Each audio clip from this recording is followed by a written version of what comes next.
ನಮಸ್ಕಾರ ಸ್ನೇಹಿತರೆ, ಇವತ್ತಿನ ವಿಡಿಯೋಲಿ ನಾವು ಭೇಡಿಯಾ ಮೂವಿಯ ಸ್ಟೋರಿಯನ್ನ ನೋಡೋಣ. ಈ ಮೂವಿ ಮ್ಯಾಡಾಕ್ ಸೂಪರ್ ನ್ಯಾಚುರಲ್ ಯೂನಿವರ್ಸ್ಗೆ ಸೇರುತ್ತೆ. ಈ ಯೂನಿವರ್ಸ್ನ ಎಲ್ಲಾ ಮೂವೀಸ್ನ ಆಲ್ರೆಡಿ ನಾನು ಎಕ್ಸ್ಪ್ಲೈನ್ ಮಾಡಿದ್ದೀನಿ.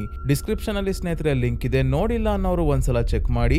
ಸ್ತ್ರೀ ಪಾರ್ಟ್ 1, ಪಾರ್ಟ್ 2 ಮತ್ತೆ ಮುಂಜಿಯ ಮೂವಿಯನ್ನ ನಾನು ಆಲ್ರೆಡಿ ಎಕ್ಸ್ಪ್ಲೈನ್ ಮಾಡಿದ್ದೀನಿ. ಉಳಿದಿರೋದು ಭೇಡಿಯಾ ಒಂದೇ, ಅದಕ್ಕೆ ಈಗ ಎಕ್ಸ್ಪ್ಲೈನ್ ಮಾಡ್ತಾ ಇದ್ದೀನಿ. ಮೂವಿಯ ಸ್ಟೋರಿ ತುಂಬಾನೇ ಇಂಟ್ರೆಸ್ಟಿಂಗ್ ಆಗಿದೆ ಸ್ನೇಹಿತರೆ. ವಿಡಿಯೋನ ಮಿಸ್ ಮಾಡದೆ ಕೊನೆವರೆಗೂ ನೋಡಿ. ಸ್ತ್ರೀ ಮೂವಿಗೆ ಯಾವ ರೀತಿ ಕನೆಕ್ಷನ್ ಇದೆ, ಪೋಸ್ಟ್ ಕ್ರೆಡಿಟ್ ಸೀನ್ ಅಲ್ಲಿ ಏನಾಯ್ತು ಅಂತ ಎಲ್ಲ ಡೀಟೇಲ್ ಆಗಿ ಹೇಳ್ತೀನಿ. ಮೂವಿಯ ಸ್ಟೋರಿಯ ಕಡೆ ಹೋಗಕ್ಕಿಂತ ಮುಂಚೆ ಸ್ನೇಹಿತರೆ, ಇನ್ನು ನೀವು ಈ ಚಾನಲ್ಗೆ ಸಬ್ಸ್ಕ್ರೈಬ್ ಆಗಿಲ್ಲ ಅಂದ್ರೆ ದಯವಿಟ್ಟು ಸಬ್ಸ್ಕ್ರೈಬ್ ಆಗಿ, ಮತ್ತೆ ಪಕ್ಕದಲ್ಲೇ ಇರೋ ನೋಟಿಫಿಕೇಶನ್ ಬೆಲ್ ಐಕನ್ ಕೂಡ ಆನ್ ಮಾಡಿ. ಈ ಮೂವಿಯ ಸ್ಟಾರ್ಟಿಂಗ್ ಅಲ್ಲಿ ಹುಣ್ಣಿಮೆಯ ರಾತ್ರಿ ಕಾಡಿನ ನಡುವೆ ಒಂದು ಗುಹೆಯ ರೀತಿ ಇರೋ ಜಾಗದಲ್ಲಿ ಒಬ್ಬ ಫಾರೆಸ್ಟ್ ಆಫೀಸರ್, ಇವನ ಮಗಳು ಮತ್ತೆ ಇನ್ನೊಬ್ಬ ಕಾಡಿನಲ್ಲಿ ವಾಸವಾಗಿರೋ ವ್ಯಕ್ತಿ ಇದ್ದಾರೆ.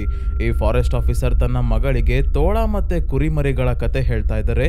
ಕುರಿ ತನ್ನ ಮರಿಗಳನ್ನ ಮನೆಯಲ್ಲಿ ಬಿಟ್ಟು ಹೊರಗೆ ಹೋಗಿದ್ದಾಗ ತೋಳ ಬಂದು ಮನೆಯ ಬಾಗಿಲನ್ನ ಬಡಿಯುತ್ತೆ. ನಾನು ನಿಮ್ಮಮ್ಮ ಬಂದಿದ್ದೀನಿ ಅಂತ ಸುಳ್ಳು ಹೇಳುತ್ತೆ. ಈ ಕಥೆಯನ್ನ ಹೇಳಬೇಕಾದ್ರೆ ಹೊರಗೆ ಯಾವುದೋ ಪ್ರಾಣಿಯ ಶಬ್ದ ಕೇಳಿಸ್ತಾ ಇದೆ. ಅದಕ್ಕೆ ಈ ಆಫೀಸರ್ ತಮ್ಮ ರೈಫಲ್ ತಗೊಂಡು ಹೊರಗೆ ಹೋದಾಗ ಒಂದು ತೋಳ ಬಂದು ಇವರ ಮೇಲೆ ದಾಳಿ ಮಾಡಿ ಇವರನ್ನ ಕೊಲ್ಲುತ್ತೆ. ಇದನ್ನ ಕಣ್ಣಾರೆ ನೋಡಿ ಶಾಕ್ ಆಗಿದ್ದ ಈ ಆಫೀಸರ್ನ ಮಗಳ ಮೇಲೂ ಕೂಡ ಈ ತೋಳ ದಾಳಿ ಮಾಡುತ್ತೆ. ಹಿಂದಿಯಲ್ಲಿ ತೋಳಕ್ಕೆ ಬೇಡಿಯಾ ಅಂತ ಕರೆಯೋದ್ರಿಂದ ನಾವು ಕೂಡ ಮುಂದೆ ಹಾಗೆ ಕರೆಯೋಣ. ಈ ಘಟನೆ ಆಗಿ ತುಂಬಾನೇ ವರ್ಷಗಳು ಕಳೆದ ಮೇಲೆ ಡೆಲ್ಲಿಗೆ ಬರ್ತೀವಿ. ಇಲ್ಲಿ ಭಾಸ್ಕರ್ ಅನ್ನೋ ರೋಡ್ ಕಾಂಟ್ರಾಕ್ಟರ್ ನ ತೋರಿಸ್ತಾರೆ.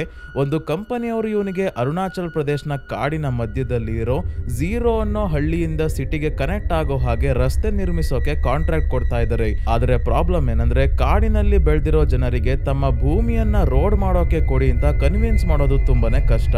ಎಷ್ಟೇ ಕಷ್ಟ ಆದ್ರೂ ಪರವಾಗಿಲ್ಲ, ನಾನು ಈ ಕೆಲಸ ಮಾಡೇ ಮಾಡ್ತೀನಿ ಅಂತ ಹೇಳ್ತಿದ್ದಾನೆ ಭಾಸ್ಕರ್.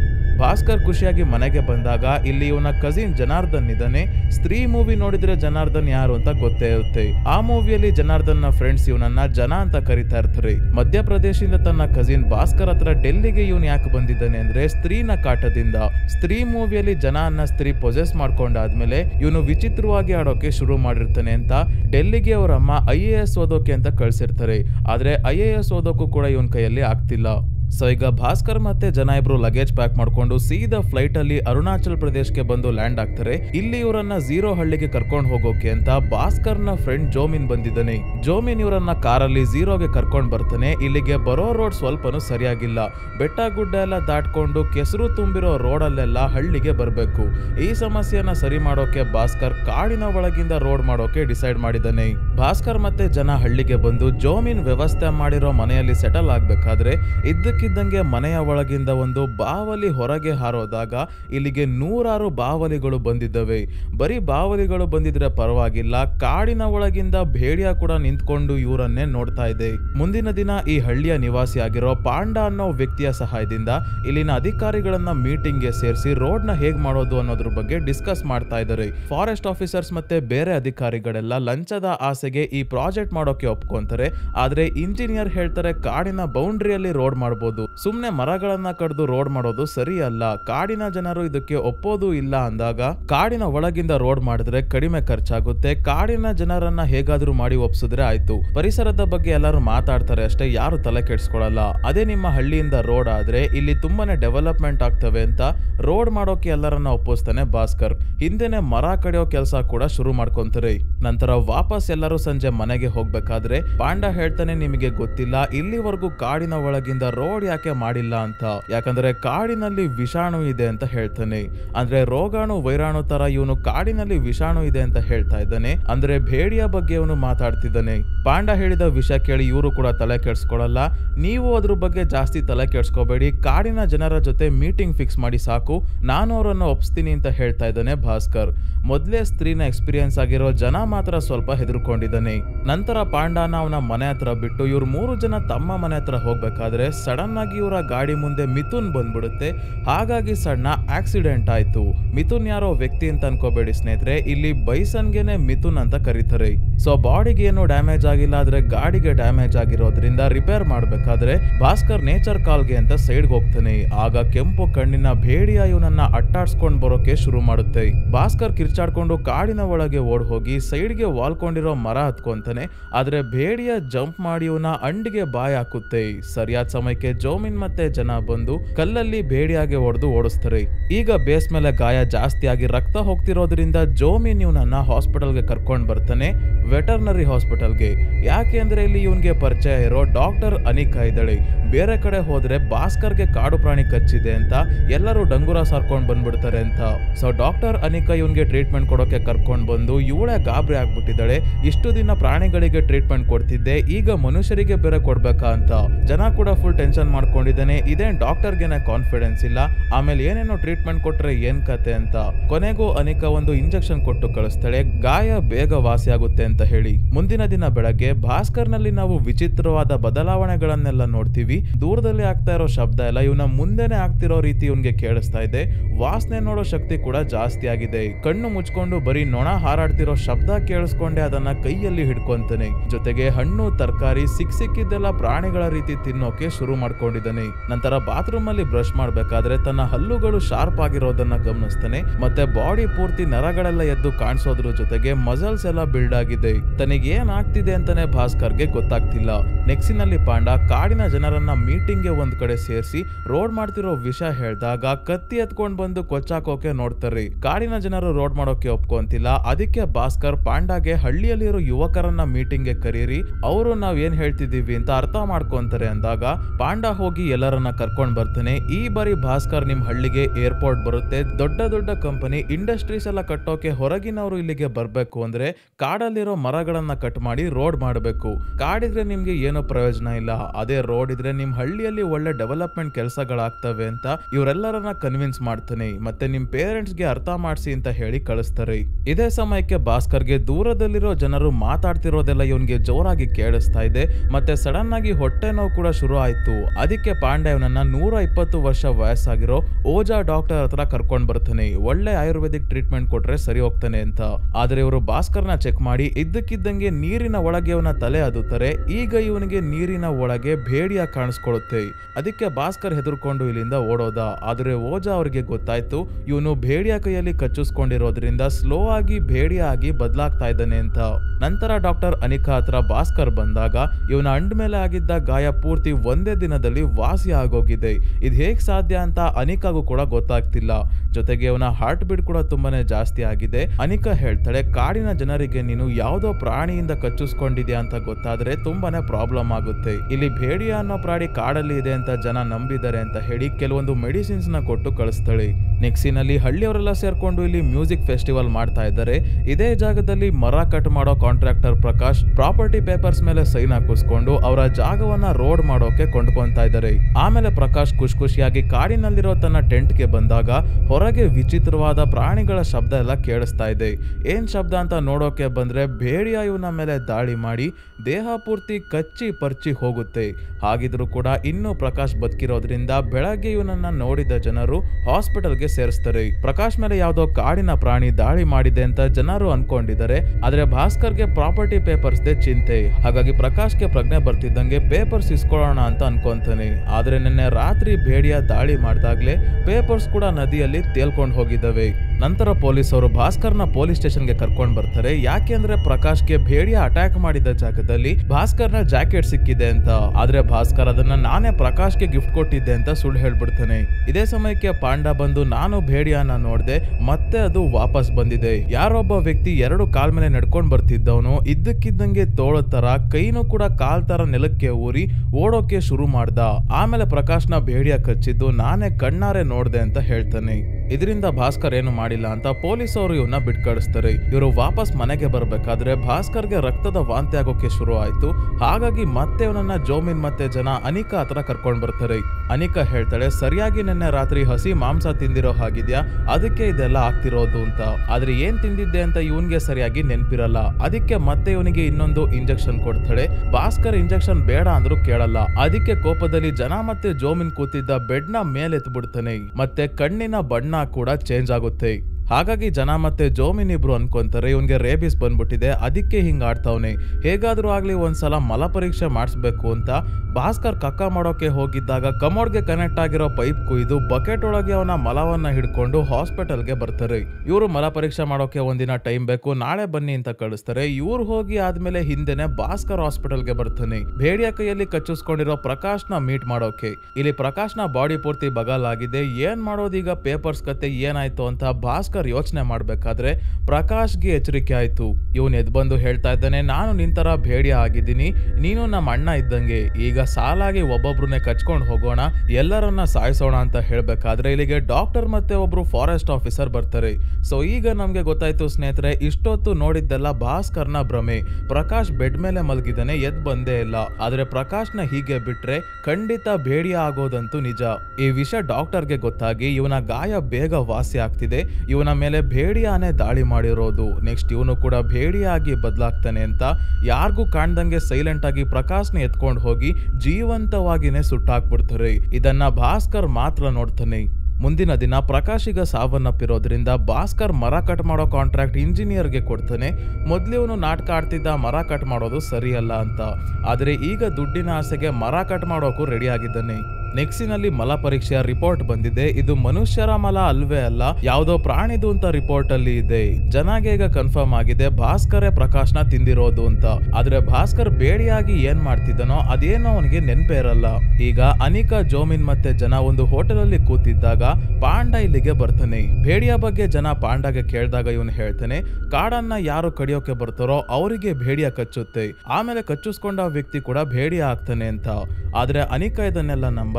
ಲೈಕ್ಯಾಂಥ್ರೋಪಿ ಅನ್ನೋ ಮಾನಸಿಕ ಕಾಯಿಲೆ ಭಾಸ್ಕರ್ಗೆ ಇರ್ಬೇಕು. ಈ ಕಾಯಿಲೆ ಇರೋ ವ್ಯಕ್ತಿ ತನ್ನನ್ನ ತಾನು ತೋಳ ಅಂತ ಅನ್ಕೊಂಡು ಅದೇ ತರ ಆಡ್ತಾನೆ. ನನಗೆ ಭೇಡಿಯ ಅಲ್ಲಿ ನಂಬಿಕೆ ಇಲ್ಲ ಅಂತ ಇಲ್ಲಿಂದ ಎದ್ದೋದಾಗ ಪಾಂಡ ಹೇಳ್ತಾರೆ, ಹುಣ್ಣಿಮೆಯ ರಾತ್ರಿ ಪೂರ್ಣ ಚಂದಿರ ಅಂದ್ರೆ ಭೇಡಿಯಾಗೆ ಇಷ್ಟ, ಇದೇ ಸಮಯದಲ್ಲಿ ಮನುಷ್ಯ ಭೇಡಿಯಾಗಿ ಬದಲಾಗೋದು ಅಂತ ಹೇಳ್ತಿದ್ದಂಗೆ ಜೋಮಿನ್ ಮತ್ತೆ ಜನಗೆ ಟೆನ್ಷನ್ ಶುರು ಆಯ್ತು. ಯಾಕಂದ್ರೆ ಇವತ್ತೇ ಹುಣ್ಣಿಮೆ ರಾತ್ರಿ, ಅದಕ್ಕೆ ಗ್ಯಾಸ್ ಸ್ಟವ್ ಮೇಲೆ ಹಾಲ್ ಕಾಯೋಕಿಟ್ಟು ಮರ್ತ್ ಬಂದಿದೀವಿ, ಸೀದೋಗುತ್ತೆ, ನಾವು ಮನೆಗೆ ಹೋಗ್ಬೇಕು ಅಂತ ಸುಳ್ಳು ಹೇಳಿ ಭಾಸ್ಕರ್ನ ನೋಡೋಕೆ ಹೊರಡ್ತಾರೆ. ಆದ್ರೆ ಭಾಸ್ಕರ್ ಆಲ್ರೆಡಿ ಮನೆ ತುಂಬಾ ಬಿದ್ದು ಒದ್ದಾಡ್ಕೊಂಡು ಸ್ಲೋ ಆಗಿ ಭೇಡಿಯಾಗಿ ಬದಲಾಗ್ತಾನೆ. ಈ ಸೀನ್ ನೋಡಿ American werewolf in London ಮೂವಿಯ ಸೀನ್ ನೆನಪಾಯ್ತು. ಆದ್ರೆ ಬೇರೆ ಮೂವೀಸ್ ಅಲ್ಲಿ ವೇರ್ ವುಲ್ಫ್ ನ ಆ ಕಡೆ ಮನುಷ್ಯನೂ ಅಲ್ಲ, ಈ ಕಡೆ ತೋಳನೂ ಅಲ್ಲ, ಆ ತರ ತೋರಿಸ್ತಾರೆ. ಈ ಮೂವಿಯಲ್ಲಿ ಭಾಸ್ಕರ್ ಕಂಪ್ಲೀಟ್ ಆಗಿ ತೋಳ ತರ ಬದಲಾಗಿ ಮನೆಯಿಂದ ಓಡೋಗ್ತಾನೆ. ಎಲ್ಲ ಆದ್ಮೇಲೆ ಜೋಮಿನ್ ಮತ್ತೆ ಜನ ಬರ್ತಾರೆ. ಇವರ ಮುಂದೆನೆ ಭೇಡಿಯ ಓಡೋಗಿದ್ದನ್ನ ನೋಡಿ ಹಿಂದೆನೆ ಅವರು ಕಾರಲ್ಲಿ ಭೇಡಿಯನ ಫಾಲೋ ಮಾಡ್ಕೊಂಡು ಬಂದಾಗ ಇವರ ಕಾರ್ ಮೇಲೆನೆ ದಾಳಿ ಮಾಡಿ ಕೂಗಾಡ್ತಾ ಇದೆ. ಇದರ ಚಡ್ಡಿ ನೋಡಿ ಜನ ಮತ್ತೆ ಜೋಮಿನ್ಗೆ ಕನ್ಫರ್ಮ್ ಆಯ್ತು ಇವನೇ ಭಾಸ್ಕರ್ ಅಂತ. ಸ್ವಲ್ಪ ಹೊತ್ತಾದ್ಮೇಲೆ ಇಲ್ಲಿಂದ ಭೇಡಿಯ ಓಡೋಗುತ್ತೆ. ಮುಂದಿನ ದಿನ ಬೆಳಗ್ಗೆ ಭೇಡಿಯ ವಾಪಸ್ ಭಾಸ್ಕರ್ ಆಗಿ ಕಾಡಿನ ಒಳಗೆ ಮಲಗಿದ್ದಾನೆ. ಎಚ್ಚರಿಕೆ ಆದಾಗ ಚಡ್ಡಿ ಒಳಗಿಂದ ಹಾವು ಬರುತ್ತೆ, ರಿಯಲ್ ಹಾವು. ಆದ್ರೆ ಇವನ್ಗೆ ಏನು ಮಾಡಲ್ಲ, ಇಲ್ಲಿಂದ ಹೋಗುತ್ತೆ. ಭಾಸ್ಕರ್ ಚಡ್ಡಿ ಗಟ್ಟಿಯಾಗಿ ಹಿಡ್ಕೊಂಡು ಹೊಲ ಗದ್ದೆಯಿಂದ ಎದ್ ಬರ್ಬೇಕಾದ್ರೆ ಅನಿಕಾ ಇವನನ್ನ ನೋಡಿ ಮನೆಗೆ ಕರ್ಕೊಂಡ್ ಬರ್ತಾಳೆ. ಈಗ ಭಾಸ್ಕರ್ಗೆ ಫೋನ್ ಬರುತ್ತೆ, ಇಂಜಿನಿಯರ್ ಕೂಡ ಸಾವನ್ನಪ್ಪಿದ್ದಾರೆ ಅಂತ. ತಕ್ಷಣ ಇಂಜಿನಿಯರ್ನ ಮನೆಗೆ ಬಂದಾಗ ಭೇಡಿಯಾನೇ ಇವರನ್ನ ಸಾಯಿಸಿರೋದು ಅಂತ ಗೊತ್ತಾಗುತ್ತೆ. ಭಾಸ್ಕರ್ಗೂ ಕೂಡ ತಾನೇ ಈ ಕೆಲಸ ಮಾಡಿರೋದು ಅಂತ ನೆನ್ಪಾಯ್ತು. ಏನಾಗಿರುತ್ತೆ ಅಂದ್ರೆ ಭೇಡಿಯಾಗೆ ಕಾಡನ್ನ ನಾಶ ಮಾಡೋರ್ ಕಂಡ್ರೆ ಆಗಲ್ಲ. ಭಾಸ್ಕರ್ ಇಂಜಿನಿಯರ್ಗೆ ಮರ ಕಟ್ ಮಾಡೋ ಕಾಂಟ್ರಾಕ್ಟ್ ಕೊಟ್ಟಾಗ ನಾನು ಅವತ್ತು ಸ್ವಲ್ಪ ಜೋಶಲ್ಲಿ ಮರ ಕಟ್ ಮಾಡೋದು ಸರಿಯಲ್ಲ ಅಂತ ಅಂದ್ಬಿಟ್ಟೆ. ಆದ್ರೆ ಈ ಜಾಗದಲ್ಲಿ 83% ಕಾಡೆ ಇದೆ, ಸ್ವಲ್ಪ ಮರಗಳನ್ನ ರೋಡ್ ಮಾಡೋದಕ್ಕೆ ಕಟ್ ಮಾಡಿದ್ರೆ ಏನಾಗುತ್ತೆ ಅಂತ ಇಂಜಿನಿಯರ್ ಹೇಳ್ದಾಗ್ಲೇ ಭಾಸ್ಕರ್ನ ಒಳಗಿರೋ ಭೇಡಿಯ ಎಚ್ಚರಗೊಂಡು ತುಂಬಾನೇ ಕೋಪ ಮಾಡ್ಕೊಂಡಿರುತ್ತೆ. ಅದಕ್ಕೆ ನೆನ್ನೆ ರಾತ್ರಿ ಇಂಜಿನಿಯರ್ನ ಮನೆಗೆ ನುಗ್ಗಿ ಅವನನ್ನ ಸಾಯಿಸಿದೆ. ಈ ದೃಶ್ಯ CCTVಯಲ್ಲಿ ರೆಕಾರ್ಡ್ ಆಗಿರೋದ್ರಿಂದ ಒಂದು ಸಣ್ಣ ಸಮಸ್ಯೆ ಆಗಿದೆ, ಅದು ಭಾಸ್ಕರ್ನ ಚಡ್ಡಿ. ಪೊಲೀಸ್ ಅವರು ಚಡ್ಡಿಯ ಓನರ್ನ ಹುಡ್ಕೋಕೆ ರೆಡಿ ಆಗಿದ್ದಾರೆ. ಅದಕ್ಕೆ ಜನ ಚಡ್ಡಿನ ನಾನ್ ನೋಡ್ಕೊಂತೀನಿ ಅಂತ ಹೇಳಿ ಹೊರಡ್ತಾನೆ. ಭಾಸ್ಕರ್ ಅನಿಕಾ ಹತ್ರ ಬಂದು ನನ್ನ ಕಾಯಿಲೆಗೆ ಟ್ರೀಟ್ಮೆಂಟ್ ಇಲ್ವಾ ಅಂತ ಕೇಳಿದಾಗ ಕಾಡಿನ ಪ್ರಾಣಿಗಳಿಂದ ತುಂಬಾನೇ ಕಾಯಿಲೆಗಳು ಹರಡಿದೆ, ಏಡ್ಸ್, ಎಬೋಲಾ, ಕೋವಿಡ್ ತರ ಎಲ್ಲದಕ್ಕೂ ಟ್ರೀಟ್ಮೆಂಟ್ ಕಂಡಿಡಿಯೋಕೆ ಇನ್ನೂ ಆಗಿಲ್ಲ ಅಂದಾಗ ಈ ಕಾಡಿನಿಂದನೇ ಇದೆಲ್ಲ ಆಗ್ತಿರೋದು ಅಂತ ಭಾಸ್ಕರ್ ಹೇಳ್ತಿದ್ದಂಗೆ ಅನಿಕಾಗೆ ತುಂಬಾನೇ ಕೋಪ ಬರುತ್ತೆ. ಕಾಡಿನಿಂದ ಸಮಸ್ಯೆ ಆಗ್ತಿರೋದಲ್ಲ, ಮನುಷ್ಯರಿಂದ ಕಾಡಿಗೆ ಸಮಸ್ಯೆ ಆಗ್ತಿರೋದು.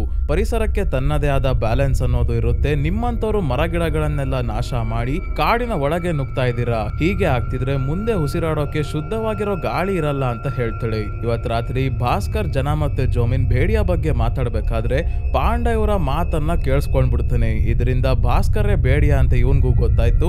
ಜೊತೆಗೆ ಇವನ್ಗೆ ಭಾಸ್ಕರ್ನ ಚಡ್ಡಿ ಕೂಡ ಸಿಕ್ಕಿದೆ. ಹೇಗೆ ಅಂದ್ರೆ ಜನ ಕಡೆಯಿಂದ ಅವನು ಚಡ್ಡಿಯನ್ನ ಸುಟ್ಟಾಕೋಕೆ ತಗೊಂಡು ಹೋಗಿ ಸರಿಯಾಗಿ ಸುಟ್ಟಾಕಿರಲ್ಲ. ಈಗ ಭಾಸ್ಕರ್ ಭೇಡಿಯ ತರ ಮುಖ ಮಾಡ್ಕೊಂಡು ಪಾಂಡಾಗೆ ಹೆದರಿಸ್ತಾನೆ, ನೀನು ಈ ವಿಷಯ ಊರಿನವ್ರಿಗೇನಾದ್ರೂ ಹೇಳಿದ್ರೆ ನಾನು ನಿನ್ಗೆ ಕಚ್ತೀನಿ, ಈ ವಿಷಯ ಊರಿನವ್ರಿಗೇನಾದ್ರೂ ನೀನು ಹೇಳಿದ್ರೆ ನಾನು ನಿನ್ಗೆ ಕಚ್ತೀನಿ, ಆಮೇಲೆ ನೀನು ಕೂಡ ಭೇಡಿಯ ಆಗ್ತೀಯಾ ಅಂತ. ಹಾಗಾಗಿ ಪಾಂಡ ಸುಮ್ನಾಗ್ತಾನೆ. ಮತ್ತೆ ಓಜಾ ಡಾಕ್ಟರ್ನ ಹುಡ್ಕೋಕೆ ಡಿಸೈಡ್ ಮಾಡ್ತಾರೆ. ಅವ್ರಿಗೇನಾದ್ರೂ ಭೇಡಿಯ ಬಗ್ಗೆ ಗೊತ್ತಾ ವಿಚಾರಿಸೋಣ ಅಂತ. ಆ ಓಜಾ ಒಂದು ಜಾಗದಲ್ಲಿ ಇರಲ್ಲ, ಕಾಡಲ್ಲಿ ಸುತ್ತಾ ಇರ್ತಾರೆ. ಹಾಗಾಗಿ ಅವರನ್ನ ಹುಡ್ಕೋದು ಸ್ವಲ್ಪ ಕಷ್ಟ. ಈಗ ಹಳ್ಳಿಯಲ್ಲಿ ಪೂರ್ತಿ ಎಲ್ಲರಿಗೂ ಗೊತ್ತಾಗೋಗಿದೆ ಭೇಡಿಯ ಬಂದಿದೆ, ಜೊತೆಗೆ ಮನುಷ್ಯರನ್ನ ಸಾಯಿಸ್ತಾ ಇದೆ ಅಂತ. ಪೊಲೀಸರು ಬೇಡಿಯನ್ನ ಹಿಡಿಯೋಕೆ ಅಸ್ಸಾಮಿಂದ ಹಂಟರ್ಸ್ ನ ಕರೆಸಿದರೆ ಇವರೊಳ್ಳೆ ಟೆರರಿಸ್ಟ್ ಗಳು ಬಂದಿದ್ದಾರೆ. ಹೀಗೆ ನಡೀತಾ ಮತ್ತೆ ಹುಣ್ಣಿಮೆ ದಿನ ಬರುತ್ತೆ. ಹಾಗಾಗಿ ಜನ ಮತ್ತೆ ಜೋಮಿನ್ ಭಾಸ್ಕರ್ನ ಒಂದು ಶೆಡ್ಗೆ ಕರ್ಕೊಂಡ್ ಬಂದು ಕಟ್ಟಾಕ್ಬೇಕಾದ್ರೆ ಇಲ್ಲಿಗೆ ಫಾರೆಸ್ಟ್ ಆಫೀಸರ್ ಬಂದ್ಬಿಡ್ತಾರೆ. ಈ ಆಫೀಸರ್ ತಕ್ಷಣ ಗೇಟ್ ಕ್ಲೋಸ್ ಮಾಡಿ, ನನಗೆ ಗೊತ್ತಿತ್ತು ನಿಮ್ಮಲ್ಲೇ ಯಾರೋ ಬೇಡಿ ಆಗಿದ್ದಾರೆ ಅಂತ, ಈಗ ಎಲ್ಲರಿಗೂ ನಿಮ್ಮ ಬಣ್ಣ ಬಯಲು ಮಾಡ್ತೀನಿ ಅಂತ ಹೊರಗಿಂದನೇ ವಿಡಿಯೋ ಮಾಡ್ಕೊಂತಿದ್ದಾರೆ. ಈಗ ಭಾಸ್ಕರ್ ಇವರ ಮುಂದೆನೆ ಬೇಡಿ ಆಗಿ ಬದಲಾಗ್ತಾ ಇದ್ದಾನೆ. ಜನ ಮತ್ತೆ ಜೋಮಿನ್ ಎಷ್ಟೇ ಪ್ರಯತ್ನ ಪಟ್ರು ಇವನನ್ನ ತಡೆಯೋಕಾಗ್ತಿಲ್ಲ. ಕೊನೆಗೂ ಪೂರ್ತಿ ಬೇಡಿಯ ಆಗಾದ್ಮೇಲೆ ಜನ ಮೇಲೆ ದಾಳಿ ಮಾಡೋಕೆ ಬಂದಾಗ ಇವನ್ ಹೇಳ್ತಾನೆ, ನಾನು ನಿನ್ನ ಕಸಿನ್ ಆಗಿದ್ದೀನಿ, ನನಗೇನು ಮಾಡಬೇಡ, ಹೊಟ್ಟೆ ಹಸಿತಿದ್ರೆ ಜೋಮಿನ್ನ ತಿನ್ಕೋ ಅಂತ. ಅದಕ್ಕೆ ಬೇಡಿಯ ಈಗ ಜೋಮಿನ್ ಹತ್ರ ಹೋದಾಗ ಇದೇ ಸಮಯಕ್ಕೆ ಹೊರಗೆ ಯಾವುದೋ ಇನ್ನೊಂದು ಬೇಡಿಯ ಬಂದಿದೆ. ಇದ್ಯಾರು ಅಂತ ಈಗ್ಲೇ ಗೊತ್ತಾಗಲ್ಲ. ಈ ಬೇಡಿಯ ಕಪ್ಪು ಬಣ್ಣದಲ್ಲಿ ಇದೆ. ಇದು ಫಾರೆಸ್ಟ್ ಆಫೀಸರ್ ನ ಸಾಯಿಸಿ ಇವ್ರಿರೋ ಶೆಡ್ ನ ಗೇಟ್ ತೆಗೆದು ಹೋಗುತ್ತೆ. ಭಾಸ್ಕರ್ ಕೂಡ ಇದರ ಹಿಂದೆನೆ ಹೋಗ್ತಾನೆ. ಮುಂದಿನ ದಿನ ಬೆಳಗ್ಗೆ ಮತ್ತೆ ಭಾಸ್ಕರ್ ಕಾಡಿನ ಒಳಗಿಂದ ಒಂದು ಚೀಲಾನೆ ಸ್ಕರ್ಟ್ ತರ ಸುತ್ಕೊಂಡು ವಾಪಸ್ ಮನೆಗೆ ಓಡ್ ಬಂದಾಗ ಜೋಮಿನ್ ಲಗೇಜ್ ಪ್ಯಾಕ್ ಮಾಡ್ಕೊಂಡು ಮನೆ ಬಿಟ್ಟು ಹೋಗ್ತಿದ್ದಾನೆ. ಭಾಸ್ಕರ್ ಮತ್ತೆ ಜನ ಮೇಲೆ ಬೇಜಾರ್ ಮಾಡ್ಕೊಂಡು, ಜೋಮಿನ್ ನೋಡೋಕೆ ಚೈನೀಸ್ ತರ ಇದ್ದಾನೆ ಅಂತ ಯಾವಾಗ್ಲೂ ಜನ ಆಡ್ಕೊಂತಿರ್ತಾನೆ. ಜೊತೆಗೆ ಭಾಸ್ಕರ್ ನೆನ್ನೆ ಬೇಡಿಯಾಗಿ ತಿನ್ನೋಕ್ ಬಂದ ಅಂತ ಜೋಮಿನ್ಗೆ ಬೇಜಾರಾಗಿದೆ. ಇವನು ಎಮೋಷನಲ್ ಆಗಿ ಭಾರತದಲ್ಲಿರೋ ನಮಗೆ ಚೈನೀಸ್ ತರ ನೋಡಿದ್ರೆ ಸಖತ್ ಬೇಜಾರಾಗುತ್ತೆ ಅಂದಾಗ ಜನ ಮತ್ತೆ ಭಾಸ್ಕರ್ ಇವನ್ಗೆ ಸಾರಿ ಕೇಳ್ತಾರೆ. ಇದೇ ಸಮಯಕ್ಕೆ ಪಾಂಡ ಓಜಾ ಅವರನ್ನ ಹುಡುಕಿದ್ದಾನೆ. ಅದಕ್ಕೆ ಭಾಸ್ಕರ್ನ ಅವ್ರ ಹತ್ರ ಕರ್ಕೊಂಡ್ ಬಂದಾಗ ಓಜಾ ಹೇಳ್ತಾರೆ, ಸಾವಿರಾರು ವರ್ಷಗಳಿಂದ ಮನುಷ್ಯರು ಮತ್ತೆ ಕಾಡು ಎರಡೂ ಕೂಡ ಒಬ್ರಿಗೊಬ್ರು ಅರ್ಥ ಮಾಡ್ಕೊಂಡು ಬದುಕ್ತಾ ಇದ್ದಾರೆ. ಆದ್ರೆ ಮನುಷ್ಯ ಕೆಲವೊಮ್ಮೆ ಮಿತಿ ಮೀರಿ ಕಾಡಿಗೆ ಹಾನಿ ಉಂಟು ಮಾಡಿದಾಗ ಪರಿಸರ ಕೂಡ ಮನುಷ್ಯರ ವಿರುದ್ಧ ತಿರುಗಿ ಬೀಳುತ್ತೆ. ಬೇಡಿಯಾನೆ ಸದ್ಯಕ್ಕೆ ಈ ಕಾಡಿನ ರಾಜ. ಕಾಡಿಗೆ ತೊಂದರೆ ಕೊಡೋಕೆ ಬಂದವ್ರನ್ನ ಕಚ್ಚಿ ಅವರನ್ನ ಕೂಡ ಬೇಡಿಯ ಮಾಡಿ ತನ್ನದೇ ಆದ ಒಂದು ಆರ್ಮಿ ಕಟ್ತಾ ಇದೆ ಅಂದಾಗ ಭಾಸ್ಕರ್ ಕೇಳ್ತಾನೆ, ನಾನು ಈ ಸಮಸ್ಯೆಯಿಂದ ಹೊರ ಬರೋದು ಹೇಗೆ ಅಂತ. ಅದಕ್ಕೆ ಓಜಾ ಹೇಳ್ತಾರೆ, ಅಮಾವಾಸ್ಯ ರಾತ್ರಿ ಬೇಡಿಯ ತಾನು ಯಾರನ್ನ ಯಾವ ಜಾಗದಲ್ಲಿ ಅಟ್ಯಾಕ್ ಮಾಡಿ ಕಚ್ಚಿರುತ್ತೋ ಆ ಜಾಗಗಳಿಗೆ ಮತ್ತೆ ಹೋಗುತ್ತೆ. ಆ ಸಮಯದಲ್ಲಿ ಬೇಡಿಯ ನಿನಗೆ ಮೊದಲು ಯಾವ ಜಾಗಕ್ಕೆ ಕಚ್ಚಿತ್ತೋ ಅಲ್ಲಿಗೆ ಮತ್ತೆ ಕಚ್ಚಿಸ್ಕೊಂಡ್ರೆ ಎಲ್ಲ ಸರಿ ಹೋಗ್ಬೋದು ಅಂತ. ಸೊ ಈಗ ಇವರು ಪ್ಲಾನ್ ಮಾಡೋಕೆ ಶುರು ಮಾಡ್ತಾರೆ. ಭಾಸ್ಕರ್ನ ಬೇಸ್ಗೆ ಬೇಡಿಯ ಕಚ್ಚಿತ್ತು, ನೆಕ್ಸ್ಟ್ ಕೂಡ ಅಲ್ಲೇ ಕಚ್ಚುತ್ತೆ ಅಂತ ಏನು ಗ್ಯಾರಂಟಿ ಇಲ್ಲ. ಹಿಂದೆ ಕಚ್ಚೋಕ್ ಹೋಗಿ ಮಿಸ್ ಆಗಿ ಮುಂದೆ ಕಚ್ಚಿದ್ರೆ ಪ್ರಾಣನೇ ಹೋಗುತ್ತೆ ಅಂತ ಕ್ರಿಕೆಟ್ ಪ್ಲೇಯರ್ಸ್ ಯಾವ್ಯಾವ ತರ ಗಾರ್ಡ್ ನ ಉಪಯೋಗಿಸ್ತಾರೋ ಆ ಗಾರ್ಡ್ ಗಳನ್ನೆಲ್ಲ ಎತ್ತಾಕೊಂಡ್ ಬಂದು ತಮ್ಮದೇ ಆದ ಒಂದು ಕವಚವನ್ನ ರೆಡಿ ಮಾಡ್ತಾರೆ. ಆದ್ರೆ ಬೇಸ್ ಮಾತ್ರ ಕಾಣೋಗೆ ಸ್ವಲ್ಪ ಜಾಗ ಬಿಟ್ಟಿದ್ದಾರೆ. ನಂತರ ಇವನು ಬೇಡಿಯ ಕೈಯಲ್ಲಿ ಮತ್ತೆ ಕಚ್ಚಿಸ್ಕೊಳ್ಳೋಕು ಮುಂಚೆ ಅನಿಕಾ ಇವನನ್ನ ಕಾಡಿಗೆ ತನ್ನ ಫೇವ್ರೇಟ್ ಜಾಗಕ್ಕೆ ಕರ್ಕೊಂಡ್ ಬರ್ತಾಳೆ. ಮತ್ತೆ ಕಾಡು ಎಷ್ಟು ಸುಂದರವಾಗಿರುತ್ತೆ ಅಂತ, ಅದರ ಸೌಂದರ್ಯವನ್ನ ನಾಶ ಮಾಡೋದು ಸರಿಯಲ್ಲ ಅಂತ ಇಂಡೈರೆಕ್ಟ್ ಆಗಿ ಭಾಸ್ಕರ್ಗೆ ಅರ್ಥ ಆಗೋ ಹಾಗೆ ಮಾಡ್ತಾಳೆ. ಭಾಸ್ಕರ್ ಕೂಡ ನೇಚರ್ ನ ನೋಡಿ ನಾನು ಪ್ರಾಣಿಯಾಗಿ ಇಲ್ಲೇ ಎದ್ಬಿಡ್ಬೇಕು ಅನಿಸ್ತಾ ಇದೆ ಅಂದಾಗ ಹಾಗಾದ್ರೆ ಇಲ್ಲೇ ಇರು ಅಂತ ಹೇಳ್ತಾಳೆ ಅನಿಕಾ. ಭಾಸ್ಕರ್ಗೆ ತಾನು ಮಾಡೋಕ್ ಬಂದಿರೋ ಕೆಲಸ ಮುಗಿಸಿ ವಾಪಸ್ ಹೋಗೋದೇ ಇಂಪಾರ್ಟೆಂಟ್ ಅಂತ ಅನ್ಸುತ್ತೆ. ನೆಕ್ಸ್ಟಿನಲ್ಲಿ ಭಾಸ್ಕರ್, ಜೋಮಿನ್ ಮತ್ತೆ ಜನ ಕಾಡಿನ ಒಳಗೆ ಭಾಸ್ಕರ್ ಬೇಡಿಯ ಕೈಯಲ್ಲಿ ಕಚ್ಚಿಸ್ಕೊಂಡಿದ್ದ ಜಾಗಕ್ಕೆ ಬಂದು ಗಾರ್ಡ್ ಗೀಡ್ ಎಲ್ಲ ಹಾಕೊಂಡು ಭಾಸ್ಕರ್ ಮರ ಹತ್ತುತ್ತಾನೆ. ಜನ ಚಾಕುವಿಂದ ಇವನ ಬೇಸಲ್ಲಿ ಸ್ವಲ್ಪ ಕಟ್ ಮಾಡ್ತಾನೆ, ಬೇಡಿಯ ಅಲ್ಲಿಗೆ ಬಾಯ್ ಹಾಕ್ಲಿ ಅಂತ. ಸೊ ಜನ ಮತ್ತೆ ಜೋಮಿನ್ ಕೂಡ ರೈಫಲ್ ಹಿಡ್ಕೊಂಡು ದೂರದಲ್ಲಿ ಕೂತಿದ್ದಾರೆ. ಅಕಸ್ಮಾತ್ ಏನಾದ್ರೂ ಸಮಸ್ಯೆ ಆದ್ರೆ ಬೇಡಿಯಾಗೆ ಶೂಟ್ ಮಾಡೋಕೆ. ಅದೇ ಇನ್ನೊಂದ್ ಕಡೆ ಅಸ್ಸಾಮಿಂದ ಬಂದಿರೋ ಹಂಟರ್ಸ್ ಕೂಡ ಕಾಡಿಗೆ ಬಂದಿದ್ದಾರೆ. ಪಾಂಡ ಈ ವಿಷಯವನ್ನ ಭಾಸ್ಕರ್ಗೆ ಫೋನ್ ಮಾಡಿ ಹೇಳೋಕ್ ಹೋಗ್ತಾನೆ. ಆದ್ರೆ ಫೋನ್ ಅಲ್ಲಿ ಬ್ಯಾಲೆನ್ಸೇ ಇಲ್ಲ. ಸ್ವಲ್ಪ ಹೊತ್ತಾದ್ಮೇಲೆ ಬೇಡಿಯ ಭಾಸ್ಕರ್ ಹತ್ರ ಬರುತ್ತೆ. ಆದ್ರೆ ಕಚ್ಚೋ ಅಷ್ಟ್ರಲ್ಲೇ ಹಂಟರ್ಸ್ ಇದರ ಮೇಲೆ ಶೂಟ್ ಮಾಡ್ಬಿಡ್ತಾರೆ. ಹಾಗಾಗಿ ಇದು ಇಲ್ಲಿಂದ ಓಡೋಯ್ತು. ಹಂಟರ್ಸ್ ಬೇಡಿಯನ್ನ ಸಾಯಿಸ್ಬಿಟ್ರೆ ಭಾಸ್ಕರ್ ವಾಸಿ ಆಗಲ್ಲ ಅಂತ ಹಿಂದೆನೆ ಮರದಿಂದ ಕೆಳಗೆ ಇಳಿದು ಬೇಡಿಯನ್ನ ಫಾಲೋ ಮಾಡ್ಕೊಂಡು ಒಂದು ಸಣ್ಣ ಗುಹೆಯ ರೀತಿ ಇರೋ ಜಾಗಕ್ಕೆ ಬರ್ತಾನೆ. ಈ ಜಾಗ ಎಲ್ಲೋ ನೋಡ್ದಂಗಿದೆಯಲ್ಲ ಅಂತ ನಿಮ್ಗೆ ಅನ್ಸ್ಬೋದು ಸ್ನೇಹಿತರೆ. ಈ ಮೂವಿಯ ಸ್ಟಾರ್ಟಿಂಗ್ ಅಲ್ಲಿ ಇದೇ ಜಾಗದಲ್ಲಿ ಒಬ್ರು ಫಾರೆಸ್ಟ್ ಆಫೀಸರ್ ತಮ್ಮ ಮಗಳಿಗೆ ಕತೆ ಹೇಳ್ತಾ ಇದ್ದಿದ್ದು. ಸೊ ಈ ಗುಹೆ ಒಳಗೆ ಭಾಸ್ಕರ್ ಬಂದಾಗ ಒಂದು ಶಾಕಿಂಗ್ ವಿಷಯ ರಿವೀಲ್ ಆಗುತ್ತೆ. ಏನಂದ್ರೆ ಆ ಇನ್ನೊಂದು ಬೇಡಿಯ ಬೇರೆ ಯಾರು ಅಲ್ಲ, ಅನಿಕಾ ಆಗಿದ್ದಾಳೆ. ಅನಿಕಾ ಕೂಡ ಬೇರೆ ಯಾರು ಅಲ್ಲ ಸ್ನೇಹಿತರೆ, ಮೂವಿಯ ಸ್ಟಾರ್ಟಿಂಗ್ ಅಲ್ಲಿ ತೋರಿಸಿದ್ದ ಫಾರೆಸ್ಟ್ ಆಫೀಸರ್ ನ ಮಗಳು. ಆಫೀಸರ್ ನ ಸಾಯಿಸಿ ಆದ್ಮೇಲೆ ಬೇಡಿಯ ಅನಿಕಾನ್ನ ಕೂಡ ಕಚ್ಚಿರುತ್ತೆ. ಆದ್ರೆ ಇವಳು ಸತ್ತಿರಲ್ಲ, ಬೇಡಿಯ ಆಗಿ ಬದಲಾಗಿರ್ತಾಳೆ. ಇವಳು ಹೇಳೋ ಪ್ರಕಾರ ಈ ಕಾಡನ್ನ ಇವಳು ಸುಮಾರು 100 ವರ್ಷಗಳಿಂದ ಕಾಪಾಡ್ತಾ ಬಂದಿದ್ದಾಳೆ. ಅಂದ್ರೆ ಬೇಡಿಯ ಆದವ್ರಿಗೆ ಸಾವೇ ಇಲ್ಲ ಅನ್ಸುತ್ತೆ. ಕನ್ಫರ್ಮ್ ಆಗಿ ಇಲ್ಲಿ ಹೇಳೋಕ್ಕಾಗಲ್ಲ. ಮೋಸ್ಟ್ಲಿ ಬೇಡಿಯ 2 ಅಲ್ಲಿ ಬೇಡಿಯ ಬಗ್ಗೆ ಇನ್ನಷ್ಟು ವಿಷಯಗಳನ್ನ ಹೇಳ್ಬೋದು. ಸೊ ಅನಿಕಾ ಭಾಸ್ಕರ್ನ ಸಾಯಿಸೋಕೆ ಅಂತಾನೆ ಮೊದಲು ಟ್ರೈ ಮಾಡಿರ್ತಾಳೆ. ಆದ್ರೆ ಭಾಸ್ಕರ್ ಮರ ಹತ್ತಿದ್ರಿಂದ ಆಗಿರಲ್ಲ. ಆಮೇಲೂ ಕೂಡ ಇವನನ್ನ ಅನಿಕಾ ಸಾಯಿಸಬಹುದಿತ್ತು.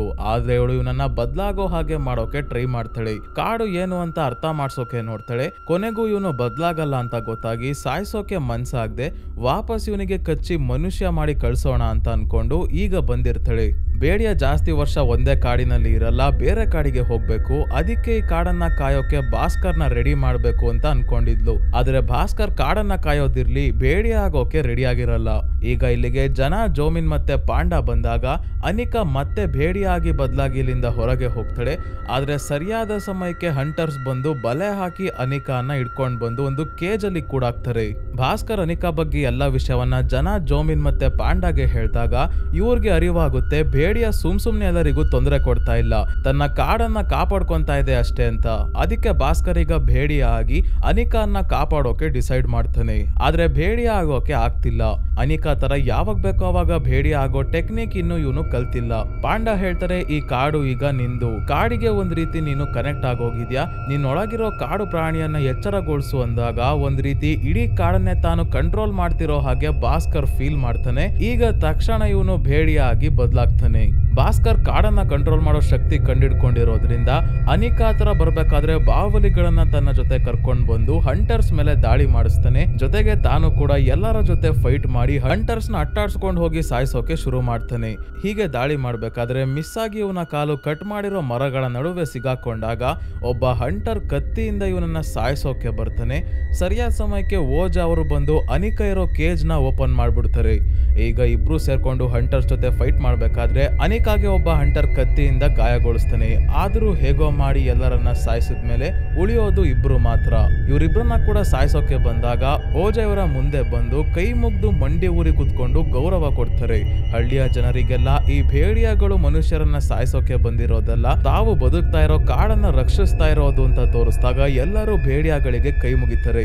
ಎಲ್ಲ ಸರಿ ಹೋದ್ಮೇಲೆ ಅನಿಕಾ ಮತ್ತೆ ಭಾಸ್ಕರ್ ಅನಿಕಾಳ ಫೇವ್ರೇಟ್ ಜಾಗಕ್ಕೆ ಬೆಟ್ಟದ ಮೇಲೆ ಬಂದಾಗ ಅನಿಕಾಗೆ ಕತ್ತಿಯಿಂದ ತುಂಬಾನೇ ಗಾಯ ಆಗಿ ರಕ್ತ ಹೋಗ್ತಾ ಇದೆ. ಹಾಗಾಗಿ ಬೆಟ್ಟದ ಮೇಲಿಂದಾನೇ ಅವಳು ಕೆಳಗೆ ಬೀಳ್ತಾಳೆ. ಭಾಸ್ಕರ್ಗೆ ತಡೆಯೋಕೂ ಆಗಲ್ಲ.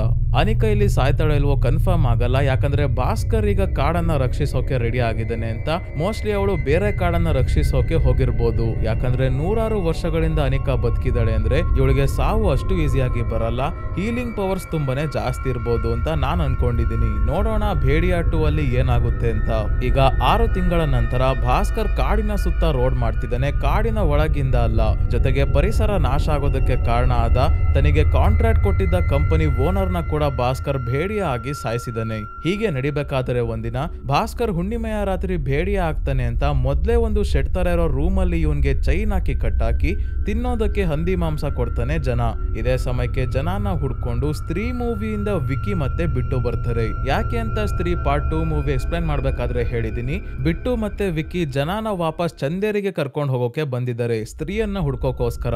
ಆದ್ರೆ ರೂಮ್ ಅಲ್ಲಿ ಬೇಡಿಯಾ ಆಗಿರೋ ಭಾಸ್ಕರ್ ಶಬ್ದ ಮಾಡ್ತಿರೋದನ್ನ ಕೇಳಿಸ್ಕೊಂಡು ರೂಮ್ ಅಲ್ಲಿ ಯಾರೋ ಹುಡುಗಿ ಇದ್ದಾಳೆ ಅಂತ ವಿಕಿ ಮತ್ತೆ ಬಿಟ್ಟು ಬಂದು ಬೇಡಿಯಾನ ನೋಡ್ತಾರೆ. ಬೇಡಿಯಾ ಇವರ ಮೇಲೆನೆ ದಾಳಿ ಮಾಡೋಕೆ ಬರುತ್ತೆ. ಸೊ ಸ್ನೇಹಿತರೆ, ಈ ಮೂವಿ ಇಲ್ಲಿಗೆ ಮುಗಿಯುತ್ತೆ. ಸ್ತ್ರೀ ಪಾರ್ಟ್ 2 ಮೂವಿ ನೋಡಿಲ್ಲ ಅಂದ್ರೆ ಮೊದ್ಲೇ ಹೇಳ್ದಂಗೆ ಡಿಸ್ಕ್ರಿಪ್ಷನ್ ಅಲ್ಲಿ ಲಿಂಕ್ ಇದೆ ಸ್ನೇಹಿತರೆ, ಆ ವಿಡಿಯೋನ ಕೂಡ ನೋಡಿ. ಬೇಡಿಯಾ ಆ ಮೂವಿಯಲ್ಲೂ ಕೂಡ ಬರ್ತಾನೆ. ಮತ್ತೆ ಪೋಸ್ಟ್ ಕ್ರೆಡಿಟ್ ಸೀನ್ ಅಲ್ಲಿ ಭಾಸ್ಕರ್ ವ್ಯಾಂಪೈರ್ ಬಗ್ಗೆ ಕೂಡ ಹೇಳ್ತಾನೆ. ಡೆಲ್ಲಿಯಲ್ಲಿ ವ್ಯಾಂಪೈರ್ಸ್ ಗಳು ಬಂದಿದ್ದಾವೆ ಅಂತ, ಅಂದ್ರೆ ನೆಕ್ಸ್ಟ್ ಮೂವಿ ವ್ಯಾಂಪೈರ್ಸ್ ನ ಬಗ್ಗೆ ಇರುತ್ತೆ. ಸೊ ಈ ವಿಡಿಯೋ ನಿಮ್ಗೆ ಇಷ್ಟ ಆಗಿದ್ರೆ ಸ್ನೇಹಿತರೆ ವಿಡಿಯೋಗೆ ಲೈಕ್ ಮಾಡೋದನ್ನ ಮರಿಬೇಡಿ. ಮತ್ತೆ ಚಾನಲ್ಗೆ ಸಬ್ಸ್ಕ್ರೈಬ್ ಆಗಿಲ್ಲ ಅಂದ್ರೆ ಮಿಸ್ ಮಾಡದೆ ಸಬ್ಸ್ಕ್ರೈಬ್ ಆಗಿ. ಇದೇ ರೀತಿಯ ವಿಡಿಯೋವಿನೊಂದಿಗೆ ಮತ್ತೆ ನಿಮ್ಮನ್ನ ಭೇಟಿ ಆಗ್ತೀನಿ. ಧನ್ಯವಾದಗಳು.